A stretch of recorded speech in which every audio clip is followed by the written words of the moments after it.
కల్వకుంట్ల కవిత కటకటాల్లోకి వెళ్లి 45 రోజులుగా వస్తోంది. ఇప్పుడు మరో 14 రోజులు కస్టడీ పొడిగించింది కోర్టు. అయితే ఇది కాదు న్యూస్. గతంలో తీహార్ నుంచి బయటకు వచ్చేవారు కవిత, కానీ ఇకపై ఆ అవకాశం ఇచ్చేలా కనిపించడం లేదు కోర్టు. సో ఆమె జైలుకే మరింత కాలం పరిమితం కాబోతున్నారా? మార్చి 15న ఢిల్లీ లిక్కర్ స్కామ్ కేసులో కవితను అరెస్ట్ చేసింది ఎన్ఫోర్స్మెంట్ డైరెక్టరేట్ ఈడీ. అప్పటి నుంచి ఆమె తీహార్ జైలు నుంచి బయటకు పడాలని ప్రయత్నిస్తూనే ఉన్నారు, కానీ కుదరడం లేదు. నిజం చెప్పాలంటే ఈడీ, సిబిఐ అసలు ఆ ఛాన్స్ ఇవ్వడం లేదు. అయితే ఇక్కడ ఒక ఆసక్తికర పరిణామం జరిగింది. అదేంటంటే గతంలో బెయిల్, కస్టడీ పొడిగింపు విషయంలో కేసులో నిందితురాలైన కవితను తీహార్ జైలు నుంచి రోజ్ అవెన్యూ కోర్టుకు తీసుకొచ్చేవారు, కానీ ఈసారి అది కూడా జరగలేదు. వీడియో కాన్ఫరెన్స్ ద్వారానే విచారణ జరిపి కస్టడీని పొడిగించేసింది. అదే ఎందుకన్నది ఇప్పుడు ప్రశ్నార్థకంగా మారింది. కవిత గతంలో జైలు నుంచి బయటకు వచ్చినప్పుడు ఏం జరిగింది? ఈ విషయాన్ని మనం గుర్తు చేసుకోవాలి. అప్పుడే విచారణ వీడియో కాన్ఫరెన్స్కు ఎందుకు షిఫ్ట్ అయిందో మనకు అర్థమవుతుంది. కవిత కోర్టుకు వస్తూ పోతూ ఉన్న సమయంలో విక్టరీ సింబల్ చూపించడంతో పాటు ఇంకా చాలా విషయాలు జరిగాయి. కవిత కోర్టులోకి ఎంట్రీ ఇవ్వగానే మీడియా ప్రతినిధులు ఎగబడడం, ఆమె వారితో మాట్లాడడం, విచారణకు సంబంధించి అప్డేట్స్ ఇవ్వడం, ఏకంగా లెటర్లు రిలీజ్ చేయడం, ఇవన్నీ జరిగాయి. దీంతో ఈడీ అలర్ట్ అయింది. వెంటనే కోర్టు దృష్టికి ఈ విషయాన్ని తీసుకెళ్లింది. దీంతో న్యాయమూర్తి గతంలో ఒకసారి వార్నింగ్ ఇచ్చారు. ఇంకెప్పుడు మీడియాతో మాట్లాడేందుకు ప్రయత్నించొద్దని, కేసులో నిందితులుగా ఉన్న సమయంలో ఇలాంటి పనులు చేసి మరింత చిక్కుల్లో పడొద్దని సూచించారు. బట్ ఈసారి ఆ రిస్క్ కూడా తీసుకోదలుచుకోలేదు. సో వీడియో కాన్ఫరెన్స్ ద్వారానే విచారించి కస్టడీని మరో 14 రోజులు ఎక్స్టెండ్ చేసింది.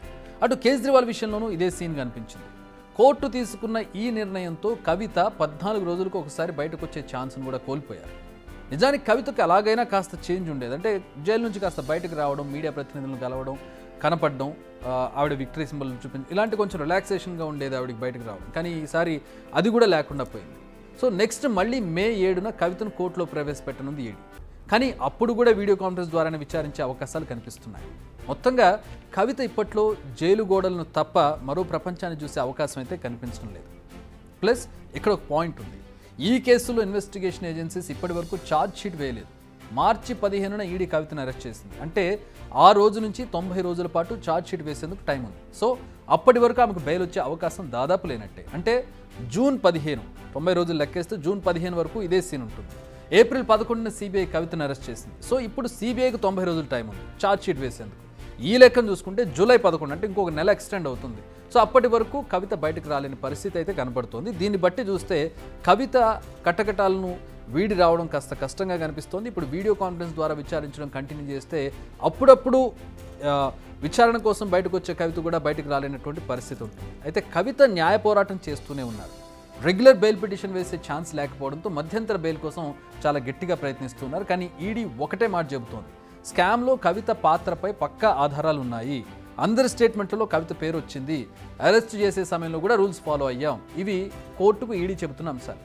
వీటికి కోర్టు కన్విన్స్ అవుతోంది, బెయిల్ని ఇవ్వడం లేదు. సో ఓవరాల్గా చూస్తే కవితకు ఇప్పట్లో కష్టాలు తొలగేలా కనిపించడం లేదు. మరికొంత కాలం దాదాపు జూన్, జూలై వరకు కూడా ఆవిడ కస్టడీ పొడిగించే అవకాశం కనపడుతోంది. సో ఒకసారి ఈడీ కంప్లీట్ అయినా తర్వాత సిబిఐ కూడా మరొక నెల ఎక్స్టెండ్ అయ్యి మరింత కాలం ఆవిడ జైలుకు పరిమితమయ్యే అవకాశాలు కనపడుతున్నాయి.